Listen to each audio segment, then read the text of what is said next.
Okay, so I'm going to repeat. We did Genesis 38, verse 1 and 2, part of 2 last time, but we're going to start there. Now remember I told you, it's not chronological. Because there's no way, if you count the years that hopefully we get to with Joseph today, and the fact that Judah has 3 sons and they're able to be married and his wife died, that's going to happen in a 13-20 year span. It's not going to. So it's said around this time. Okay, so chapter 38 verse 1. It was at this time that Judah went off from his brothers and settled near a man named Hira, who was in Udalami. That's in Canaan, right? Okay. And there Yehuda saw one of the daughters of a certain Canaanite whose name was Shua, and he took her and slept with her. Again, I say no difference between Dinah and Shechem, but yet there was. Hello, Amos. She conceived and had a son whose name was She conceived again and had a son, and she called him Onan. And she conceived again and had a son, whom she called Shelah. He was in Kiziv when she gave birth to him.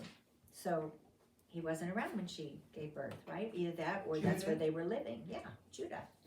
Okay, either that or that's where they were living.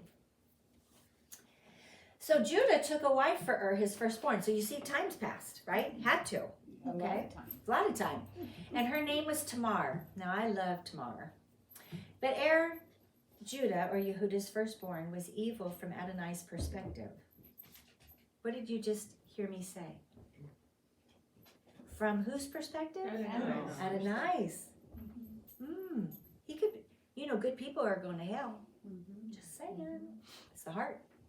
It's the heart. Okay? Okay. All good people do not go to heaven. Only through the blood. So from Adonai's perspective, he was evil. So Adonai killed him. What? I thought he was a God of love. And grace. Not cheap grace. So I guess here's a good time to just go ahead and just say it. I know there's a saying, once saved, always saved. I have a hard time with that saying. I really do. God's grace is unconditional. God's gift is unconditional. He will never change and he'll never withdraw it, ever, for any reason. You, on the other hand, I can step off the path. I haven't left his grace. I can step both feet off the path. I haven't left his grace. I can fall down.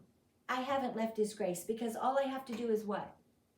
Prostrate myself, ask for forgiveness, and I am instantly on the path. However, if I choose to say and turn myself around 180, I want nothing to do with you. I renounce. You see what I'm saying? You're cursing him. You're cursing the Holy Spirit. Nope, I don't believe in. Nope, you're blaspheming. Okay? And that's, now you have chosen to leave. Okay, that's a difference. It's not the same as backsliding. It's not the same as sinning. It's not the same as falling down. Come on, look at David. Had an affair and he killed the man. And he was a man after God's own heart because he wouldn't deny God. He didn't. You see that? You see what I'm trying to say? He would not deny God. I might fall down. I might be in the mire and the mud. But boy, if he stands there and he calls my, yes, sir. Hineni, I'm here, right? Hineni, I'm here. I'm not going to deny God. Okay. Now under there, do I believe that grace is? Yes, that grace is always there. Okay, always there. I'm the only one that can choose to choose it, to take it, to hold on to it, or to completely abandon and deny. And fortunately, we don't know a lot of those that completely, okay? Yeah, So. and you couldn't, it can't go back because it's like crucifying Him twice. Okay?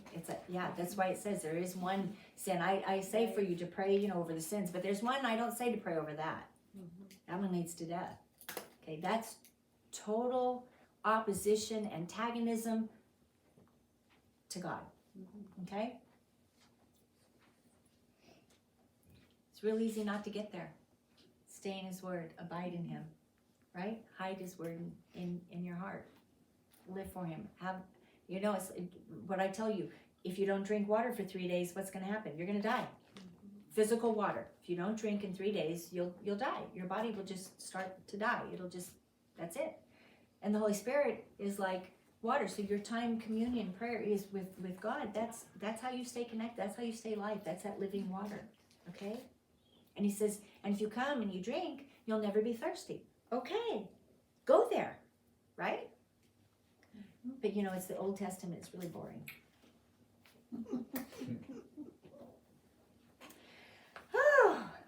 I'm not even how many verses.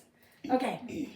And so Judah said to Onan, go sleep with your brother's wife. This is the custom, and it also becomes a law. Perform the duty of a husband's brother to her and preserve your brother's line of descent. This way there's an offspring for the brother's line. Okay? However, Onan knew that the child would not count as his, so whenever he had intercourse with his brother's wife, he spilled it on the ground so that he would not give his brother offspring. And what he did was evil from Adonai's perspective. So he killed him too. What is wisdom? Adonai's perspective. Okay. Not mine. There's a way that seems right to us. We need to put aside our little petty judgments. Because that's what they are, is petty. So then Judah said to Tamar, his daughter-in-law, stay a widow in your father's house until my son Shelah grows up. For he's thinking to himself, I don't want him to die too like his brothers. Well, Judah, you had 2 evil sons. Where were you? Train up a child? Oh. So Tamar went and lived at home with her father. And in due time, Shua's daughter, the wife of Yehudah, died. And after Judah had been comforted, he went up to be with his sheep shearers in Timnah, he and his friend Hira, the Adulami, who's part of Canaan, right? And Tamar was told, your father-in-law has gone up to Timnah to shear his sheep. Now I'm going to stop there. Don't read ahead. And I know most of you already know the story. Don't give it away. I'm going to go to verse 24. About 3 months later, Judah was told, Tamar, your daughter-in-law, has been acting like a whore. Moreover, she's pregnant as a result of her prostitution. And Judah said, bring her out here and let her be burned alive. Right? Because, obviously she's done something she shouldn't have been doing. Right? So bring her out. And Judah's given her judgment. Right? And when she was brought out, she sent this message to her father-in-law. I am pregnant by the man to whom these things belong. Determine, I beg you, who these are, the signet, the cord, and the staff. And then Yehudah acknowledged owning them. Oh, funny what a little bit of evidence will do. All right, let's go back. 14. So she took off her widow's clothes. You see what perspective does? Okay, so if I read it to you first, or somebody has never heard the story, and they hear that, well, yeah, he's right, and she did, and blah, blah, blah, but you don't know all the details. Okay, don't we do that? Oh, God. We hear a little bit, and man, we instantly jump on a bandwagon. Oh, please, don't stop. Please. A passerby who meddles in the affairs of others, first of all, is a fool. So if it's not yours, stand back and just wait, because the first one seems right until the other one comes along and states his case. Oh, that's in there too. Can we start behaving like the Word, like we actually have wisdom, and like God's actually living in us and telling us that, to have some common sense. Okay, so she took off her widow's clothes, completely covered her face with her veil. That just cracks me up. And sat at the entrance to Enaim, which is on the way to Timnah. For she saw that Shelah had grown up, but she was still not being given to him as his wife. And when Yehudah saw her, he thought she was a prostitute. Oh, Judah, Judah, Judah, because she had covered her face. So he went over to her where she was sitting and said, not realizing that she was his daughter-in-law. And it amazes me because you have to understand, Hebrew is very conceptual, just like sign language. If, you can sign about people. You describe the person. You describe their hair. You describe their body type. You describe the color of their skin. There's no offense, because how else are you supposed to know you're describing them? Okay? It's not crude. It's not. But in our Western thought, we're like, oh, what did they say? It's conceptual. Okay? So we need to get over ourselves. Okay. He says, come let me sleep with you. And she answered, well, what will you pay me to sleep with me? First of all, he didn't recognize her voice. See, this tells me Judah just really doesn't pay attention. He wasn't paying attention to his sons because they were evil. He wasn't there when his wife gave birth. He's not paying. Where are you, Judah? But the king comes out of Judah.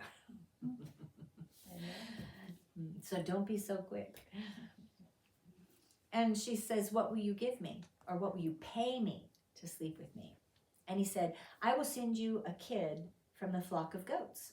And she said, will you also give me something as a guarantee until you send it? Okay, the spoken word, even amongst illicit behavior, has value. Go figure. Not today. Where's that lawyer? And he answered, well, what should I give you as a guarantee? And she said, your seal. I don't have a visual, I'm sorry. Kings, people, we used to seal letters with a ring or with a stamp, right? Okay, and in hard wax, because it was our seal, and it was sealed. Revelation talks about 7 seals on a scroll, and each seal is going to be broken. It's sealed by, okay? So he's someone of that. He's got some prominence here because he's got a seal. But we know he owns flocks, so therefore he isn't. So he has a seal which says this is under my authority, or this is. It's your identity. Yeah. Confirms his It's your mark. identity. Yeah. Yeah. And you're sealed with that mark. Oh, there's a lot in there, isn't there? And this particular one, sometimes they're rings, sometimes they're not, sometimes they hang on the neck, okay? And this one obviously is hanging on his neck from a cord. That's what we get from this. Where am I? Sorry, your seal with its cord, okay? So it's not on his hand, it's not a ring. Okay. And the staff that you're carrying in your hand, the staff is important because he's a shepherd, he's got sheep and goats. And that staff is purposed. It's for walking, but it's also for moving sheep, right?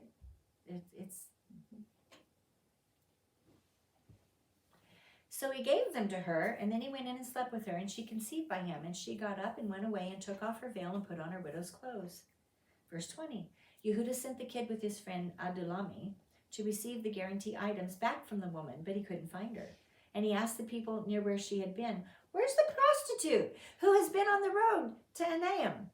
But they answered, there hasn't been any prostitute here. So he returned to Yehuda, Judah, and he said, I couldn't find her. Also, the people said, there hasn't been any prostitute here.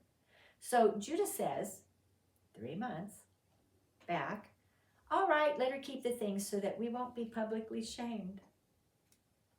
How funny. I sent the kid, but you didn't find her. About 3 months later, Judah was told, Tamar, your daughter-in-law, has been acting like a whore. Moreover, she is pregnant as a result of her prostitution. And Judah said, bring her out and let her be burned alive. Talk about taking the splinter out of your eye when you got a plank in your own.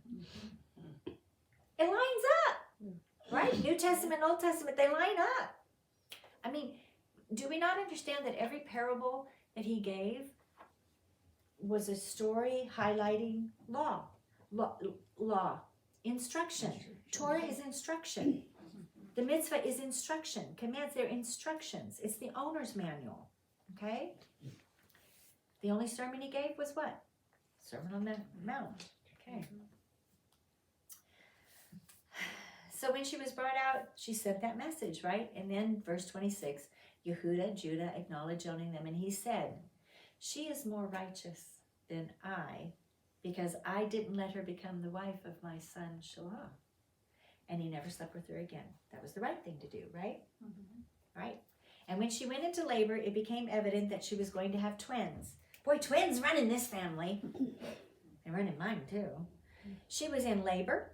One of them put out his hand, and the midwife took his hand. You see, birthing, whoever breaks through that canal first, doesn't matter if it's the whole child or part of the child, that's the first child. Okay? So this one reaches out his hand, and the midwife ties a red sash, right? Scarlet thread, saying this one came out first.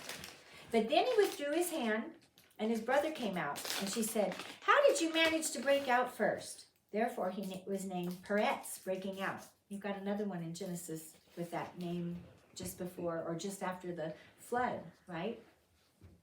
When the grounds shook. Then out came his brother with a scarlet thread on his hand, and he was given the name Zerach, which is scarlet. Okay? Now we're gonna jump. See, these stories are happening around similar times. So somewhere in Judah's story, part of Judah's story, I believe, happened before they sold Joseph. Had to have, for him to have 3 sons that are marriable, and okay, and it has to happen that way. So now we're going to jump, and we're going to see what was happening to Joseph while some of this was going on with Judah. Okay?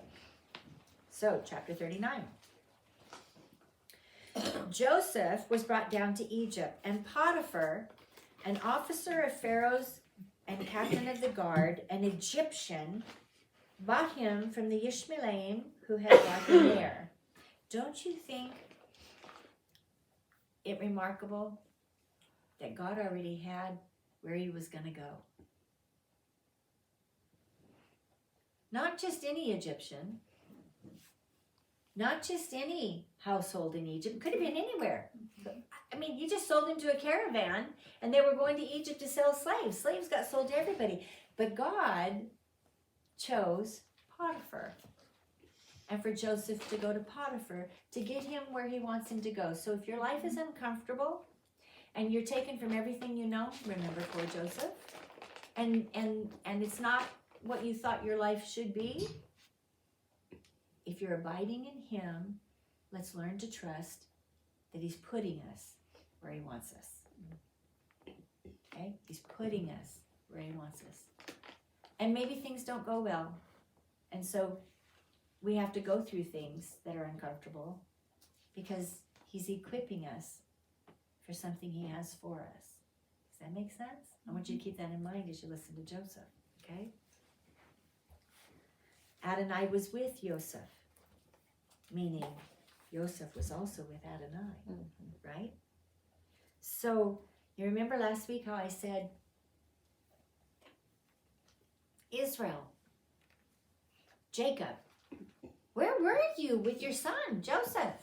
You know, right? Because Jacob had dreams. Joseph had dreams. Why did he rebuke Joseph for his dreams instead of training him? But there's got to be some redeeming value in Jacob, Israel, because Joseph's walking with God, and Judah, we just saw, was not. Right? See, there's so much to glean. Okay. So Adonai, Yed-Heh-Vav-Heh, the name Hashem, Joseph, was with Joseph, and he became wealthy while he was in the household of his master, the Egyptian. Now that's newsflash, isn't it? Did you know you could be sold as a slave and still earn wealth? Isn't that something? We don't think that, do we? But yet when we look in the law, it says the same thing. If he came in solo, he goes out, but give him this when he goes. Oh. So, did Joseph become wealthy? Or did Potiphar become wealthy? Or both? I think both differently. I think both differently. He became wealthy while he was in the household of his master, the Egyptian. That's Joseph. His master saw how Adonai was with him, that Adonai prospered everything he did. It's very interesting that they're pointing out that Potiphar notices the God of Abraham, Isaac, and Jacob is with him. Okay, because that's what it says. Not a God, or that there was good around him. No, he noticed how Adonai was with him. So Joseph pleased him as he served him, and his master appointed him manager of his household. He entrusted all his possessions to Joseph, and from the time he appointed him manager of his household and all his possessions, Adonai blessed the Egyptians' household. Now the Egyptians being blessed, right? For Joseph's sake. Don't skip that part. So if wherever you're working, if you're still working, work as unto Adonai. I just heard that same thing the other day, and I said it to Rochelle. Yep. I said, What if he's ungodly? As it, Potiphar, Egypt, Pharaoh's God. He's Potiphar is Pharaoh's servant. Pharaoh's God. So he's not a good. See, only God is good. So I'm going to use the term evil. So he's evil. He's following paganness. And yet, God still blesses him. Joseph's all in. Whatever you do, do wholeheartedly as unto. Thank you. Let's learn from Joseph. And it's repeated in the new. Oh my goodness. Okay. So Adonai blessed the Egyptian's household for Joseph's sake. And Adonai's blessing was on all that he owned, whether in the house or in the field. So he left all of his possessions in Joseph's care. He's like, hey, no, go see Joseph. Nope, Joseph's got it. Hey, Potiphar, what about that? I don't know, ask Joseph. You see what I'm saying? He didn't have to worry about anything. Go see Joseph. Joseph's got it. And because he had him, he paid no attention to his sin, just in case you thought I was exaggerating. He paid no attention to his affairs except for the food he ate. Nah, I want this. I mean, luxury. Now Joseph was well built and handsome as well, and in time the day came when his master's wife took a look at Joseph, and she said, oh, sleep with me. But he refused, saying to his master's wife, look, because my master has me, he doesn't know what's going on in this house. He's put all of his possessions in my care, right? In my charge. In this house, I am his equal. But he's withheld you because you are his, unique, only. Okay, you follow me? And Joseph knows this, unlike some of his brothers or his sis, right? So Joseph was trained. Isaac, maybe he heard from Jacob, because Jacob was still alive when they came out of Padam Aram. But I think he spent a lot of time with his father, and he learned. Okay, so if you spend, so the moral here is spend a lot of time with your father. Spend a lot of time with Abba. He's put all his possessions in my charge. Verse 9, in this house I am his equal. He hasn't withheld anything from me except for yourself, because you are his wife. How then could I do such a wicked thing and sin against God? Micah, does it line up? What does the Lord require of you, oh man? But what? To do justly, love mercy, and walk humbly with your God. It lines up. It all lines up. But she kept pressing him day after day. You know, those wealthy, bored little socialites. Nevertheless, he didn't listen to her. He refused to sleep with her or even be with her. That's wisdom. Actually, that's not wisdom. Well, it is wisdom, but what part of wisdom is that? Prudence. Remember, prudence hides from the evil. It's part of wisdom, but it's not fully wisdom. Wisdom not only is prudence, hiding from evil, but also knows what to do. So here he's exercising prudence and wisdom, right? Okay. However, one day when he went into the house to do his work, and none of the men living in the house was there indoors, she grabbed him by his robe. Oh, that robe. It's a different robe. That robe gets him in trouble, though. 2 robes now, right? Seriously. Yeah. Okay, the first time the father lavished this robe on him, right, to show his importance. And so then the brothers, unfortunately, they put misplaced jealousy and anger on him when it should have gone somewhere else, not to him, right? And that robe's destroyed. And he lost that robe. And now he's got another robe because he's equal to his master. So let me tell you, it's a nice robe. Okay, it's an outer coat. And it's probably not really heavy because this is Egypt. It's probably nice fine linen cotton, really nice Egyptian cotton maybe. Really nice colors and beautiful.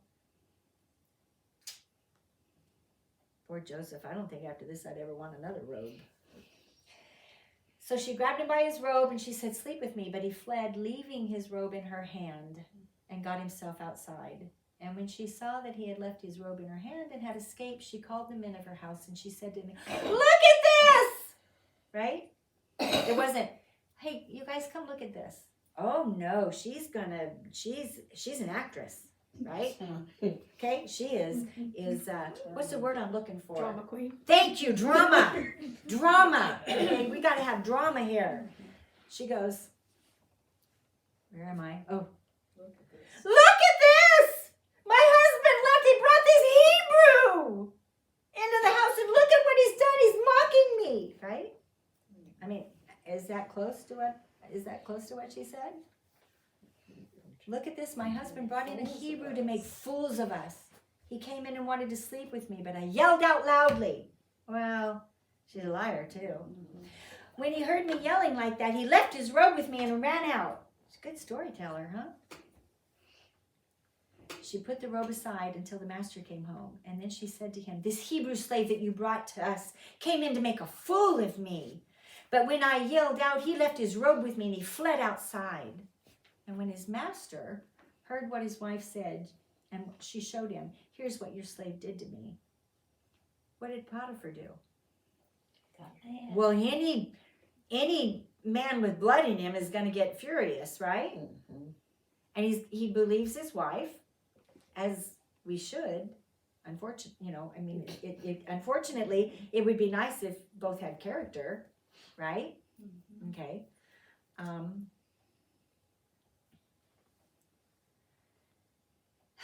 So he became furious, and Joseph's master, Potiphar, took him and he put him in prison, in the place where the king's prisoners were kept.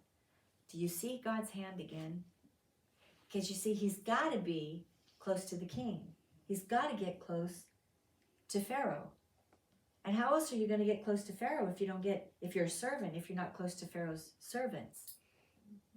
Now see, God sees this and God knows this and God is directing, but Joseph doesn't. And when we're going through things like, God, why are you doing this to me? God, I don't know what you're doing and I don't know why, but I'm going to trust you. You have a plan. You have a purpose. Help me to see with your eyes. Help me to learn quickly what you want me to learn. And help me to obtain the skills you want me to obtain so that I can get out of this hellhole. My paraphrase.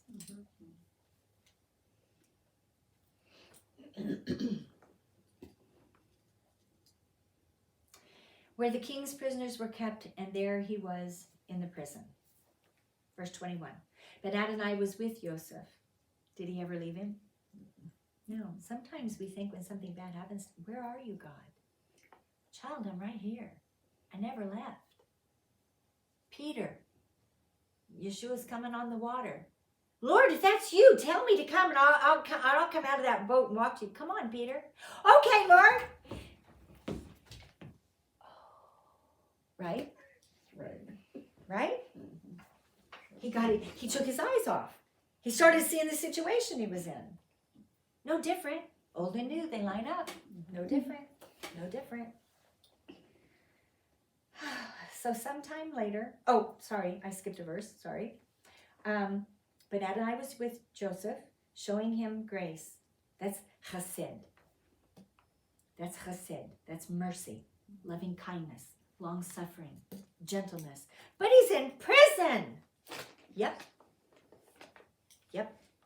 Have any of you ever been in a hellhole? I hate to say I've been there on more than one occasion. Right. Sometimes self-inflicted, other times thrown in like Joseph. Thrown. Didn't matter whether they threw me down that well and you got bloodied and broken and beat up. Doesn't matter how you got there. Look to the one who's going to get you out. Okay? 21 again. But Adonai was with Joseph showing him grace and giving him favor in the sight of the prison warden. Isn't that like God? The prison warden made Joseph supervisor of all the prisoners in the prison. Imagine that! He had all those skills. So that whatever they did there, he was in charge of it. Imagine that. The prison warden paid no attention to anything Joseph did. Why? Because his character, I think, didn't his father say to Israel, Jacob, say to Laban, let my integrity speak for itself. Do you remember that line? And I pointed that out to you. Hold on to that, because that means Jacob isn't the usurper. He's not. I know we'd like to put that on him. It says one who follows closely after. Let my integrity speak for itself. I'm telling you, his son, his favorite son, his only son before Benjamin, even though he had 10 others before Benjamin, followed closely after his father too, and was by his side and learned from his father. Okay? It's important. So the prison warden paid no attention to anything that Joseph did because Adonai was with him, and whatever he did, Adonai prospered. Did you know you could prosper in prison? Sometime later it came about that the Egyptian king's cupbearer and his baker gave offense to the Lord, the king of Egypt. Pharaoh became angry with his two officers, the chief cupbearer, the chief baker. So he put them in custody in the house of the captain of the guard and in the prison, in the same place where Joseph was kept. Oh, here God is bringing the cupbearer and the baker, who stands in the presence of who? Pharaoh. Right? Here, Joseph. He didn't take Joseph out. The captain of the guard charged Joseph to be with them, and he became their attendant while they remained in prison. Meaning, they're important. Even though they're in prison, they're important. They're the cupbearer and the baker to Pharaoh. They're important because he's attending them. One night, the two of them, the king of Egypt, Pharaoh, his cupbearer and his baker, they're in prison, both had dreams, and each dream with its own meaning. And Joseph came into them in the morning, and he saw that they had looked sad, and he asked Pharaoh's officers there with him in the prison of his master's house, why is your countenance down? I know that's not what it says, but it's what it says. Why do you look so sad? Your countenance, right? Change your face. Countenance is your face, your appearance on your face. Okay? What are you wearing? Are you wearing joy? Are you wearing anger? What are you wearing? Change your countenance. And they said to him, we each had a dream, and there's no one around who can interpret it. Sorry about that. And Joseph said to them, don't interpretations belong to God? Not the God Pharaoh, not the gods of Egypt, not the gods of the world, God. In prison, he's still true to who he is. And let me see, where am I? He says, tell it to me, please. And then the chief cupbearer told Joseph his dream. In my dream there in front of me was a vine, and the vine had 3 branches, and the 3 branches budded up, and then it suddenly began to blossom, and finally clusters of ripe grapes appeared, and Pharaoh's cup was in my hand. So I took the grapes, pressed them into Pharaoh's cup, and gave the cup to Pharaoh. Pretty cool dream, huh? Happened really fast. And Joseph said to him, here's the interpretation. The 3 branches are 3 days. Within 3 days, Pharaoh will lift up your head and restore you to your office. You will be giving Pharaoh his cup as you used to when you were his cupbearer. But remember me when it goes well with you, and show me kindness. Please mention me to Pharaoh. You think Joseph still remembers his dreams? I think he does. So that he will release me from this prison. For the truth is that I was kidnapped from the land of the Hebrews. And here too I have done nothing wrong that would justify putting me in this dungeon. I don't know if you've ever had, I don't dream, Remember, I used to dream as a child, and they were prophetic in nature. But I as an adult, I don't dream. And I've only one time had someone share their dream with me where God gave an interpretation, because I don't have interpretation of dreams. And that one time was pretty spectacular. And one person here will remember, because there was an older man on my corner, 92 years old, fighting. He didn't need God. He was a good man. He was a good man. He'd go to heaven. I know who God is. I'll go to heaven. No, Bob, you can't get to heaven that way. Oh, I don't want to, no. And I'd go down, and he finally got bedridden. I would go down all the time. No, I don't want to hear it. I don't want to hear it. I don't want to hear it. But one time I went down, and he told me, and I could see his countenance. I said, Bob, what's wrong? He goes, I had a horrible dream, Sherry. He said it was horrible. He said it was the worst thing I've ever, it scared me. It was just the worst thing. And so I said, tell me your dream. I didn't even think. It just flew out of my mouth. Tell me your dream. And he told me, and I gave him the interpretation. He accepted Jesus. That's God. Okay? Don't go looking for the gifts. Just be an open, willing vessel. Okay? Never happened again. So I can imagine this gifting. That's got to be, wild to be able to see and understand and interpret. How about the one who, no, tell me my dream. I'm not even going to tell you my dream. Daniel, I'm not even going to tell you my dream. Wow. Okay. 16. When the chief baker saw that the interpretation was favorable, he said to Joseph, I too saw in my dream 3 baskets of white bread on my head. In the uppermost basket, there were all kinds of baked goods for Pharaoh, but the birds ate them out of the basket on my head. And Joseph answered him, don't sugarcoat it. Don't not say it. If God gives you the truth, speak it, even if it's not necessarily pleasant. So Joseph answered, here is the interpretation. The 3 baskets are 3 days. Within 3 days, Pharaoh will lift up your head from off of you, and he will hang you on a tree, and the birds will eat your flesh off of you. Well, you think his countenance changed? On the 3rd day, which was Pharaoh's birthday, he gave a party for all of his officials, and he lifted up the head of the chief cupbearer and the head of the chief baker among the officials, meaning he brought them out before his presence, and he restored the chief cupbearer back to his position so that he gave Pharaoh his cup. But he hanged the chief baker, as Joseph had interpreted to him. Nevertheless, the chief cupbearer didn't remember Joseph, but forgot him.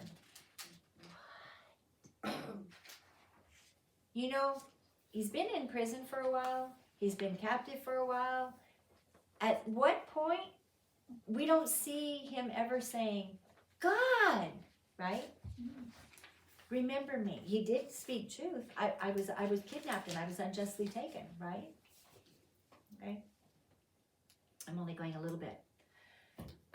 Because my goal before Passover is to get to Exodus. At the end of the 2 years, Pharaoh had a dream, and he was standing beside the Nile River. And there came up out of the river 7 cows, sleek and fat, and they began feeding in swamp grass. After them, there came up out of the river 7 more cows, miserable looking, lean, and they stood by the other cows, at the edge of the river. And then the miserable looking lean cows, can you emancipated? Okay, you understand, sickly, gross, yeah, just what? Emaciated cows. What did I say? Emancipated. 2 different meanings. Oh, Lord, is sure what? No, Joseph wants to be. Never mind, I'm sorry. Okay, yes, you understand the cows. Lean, just sickly, right? Just sickly. But the miserable lean cows, they ate up the 7 cows. And at this point, Pharaoh woke up. But he went to sleep again, and he dreamt a second time. 7 full year ripes of corn grew out of a single stalk, and after them 7 ears, thin and blasted by the east wind, sprang up. And the thin ears swallowed up. Have you ever seen ears of corn swallow up ears of corn? That must have been a wild dream. And then Pharaoh woke up and realized it had been a dream. And in the morning he found himself so upset that he summoned all the magicians, foreign gods. And so many years later, Moses comes up against those magicians, and then God annihilates those gods, little g, right? Pharaoh told them his dreams, but no one could interpret them. And then the chief cupbearer said to Pharaoh, "Oh, today reminds me of something wherein I'm at fault." Wow. Pharaoh was angry with his officials and put me in prison at the house of the captain of the guard, and me and the chief baker. And one night we both had dreams, I and he, each man his own dream, its own meaning. But there was with us a young man, a Hebrew. Remember, Hebrew means one who crossed over. One who crossed over the water. A servant of the captain of the guard. And we told our dreams, and he interpreted them for us. And he interpreted each man's dream individually. And it came about as he interpreted to us, I was restored to my office, and he was hanged. Then Pharaoh summoned Joseph, and they brought him quickly out of the dungeon. He shaved himself, changed his clothes, and came into Pharaoh. And that crazy song, Walk Like Egyptian, came into my head. Don't ask me why. I have no idea. You know, we hear that. Yeah, we hear that. In Rome, do as Romans do, right? Okay. So for the Hebrews, we find out later, don't round the corners of your hair. Don't cut your hair. Don't cut your beard, right? We find out there's certain things that God has. Now, he does tell the priests to shave, okay? Mm-hmm. But the Egyptians are completely different. They they shave off eyebrows, they shave off hair, they shave off hair, okay? And then they'll put on a wig. I don't get it, okay? So he's going to go before Pharaoh. So he's going to go before Pharaoh, not as a Hebrew, but in Egyptian dress, manner, okay? Language, okay? So again, abide with God where you are and in the culture you're in whatever situation you're in, wherever it is that you're working, it doesn't matter that they're ungodly. Use the gifts he gave you and shine, and let him shine through you where you are.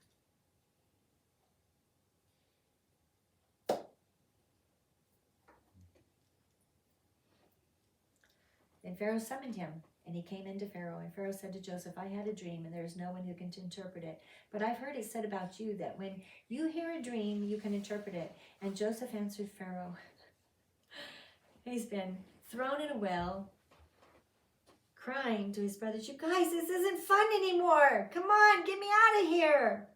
And they sell him. Don't, what are you guys doing? Taking his robe, telling his father that he's dead. He goes off and travels to this foreign place. He's in his Potiphar's house in a foreign language, foreign culture, foreign everything. Nothing familiar. Gets falsely accused, goes into a prison, still raises up, still holds on to his integrity. Now he's standing before Pharaoh. How many would go, okay, watch what you say. Don't offend him. Don't tell him that you belong to God. Just go with the flow. Be tolerant, fit in. It isn't in me. He just got taken out of prison for interpreting a dream, right? And Pharaoh's saying, I've heard it said that you can interpret a dream. No, I can't. What's wrong with you, dude? You're standing before Pharaoh. He's going to take you out of prison. What's wrong with you? He's speaking the truth. He's speaking the truth. Nope, he says, it isn't in me. God, be bold, be strong, be courageous, be true to who you are. Because I don't want to stand before him and have him go, when you were standing before just a man and a boss, not even a Pharaoh, and you couldn't speak my name or you couldn't speak the truth, depart from me. Because don't deny me. I want to hear, well done, thou good and faithful servant. I can guarantee you're not going to die one day before he says you're going to. And I can guarantee you no evil is going to come on you that he's not going to have allowed for a reason and a purpose.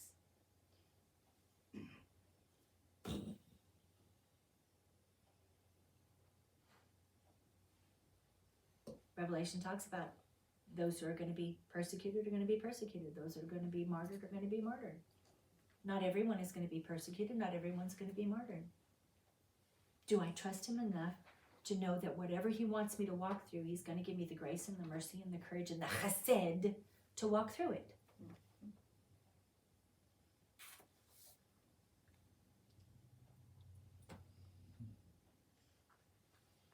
It isn't in me. God will give Pharaoh an answer that will set his mind at peace. I want your mind to be at peace.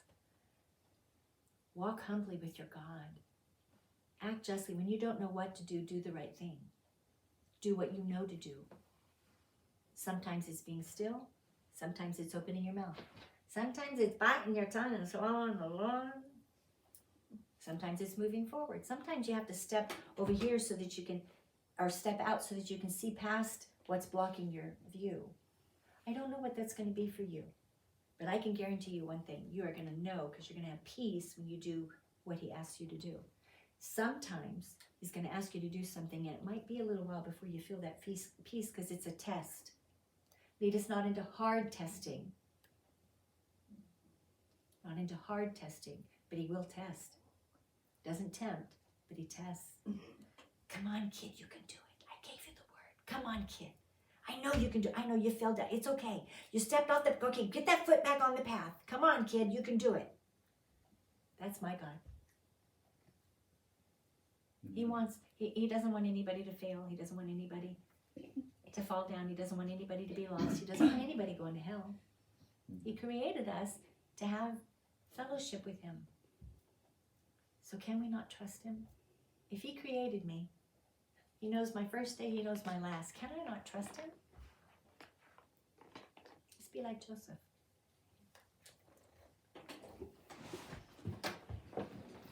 Whoop. V'yirekek Adonai v'yashmerecha, Yaher Adonai panav elecha, v'yihunecha, Yisei Adonai panav elecha, v'yihunecha, v'yesh lemcha shalom. Shalom. In this way you will put my name upon the people. May the Lord bless and keep you. May his face and his grace shine upon you. May he lift up his countenance upon you and give you peace, and give you peace. Walk in his peace. Amen. Shabbat shalom. Shabbat shalom.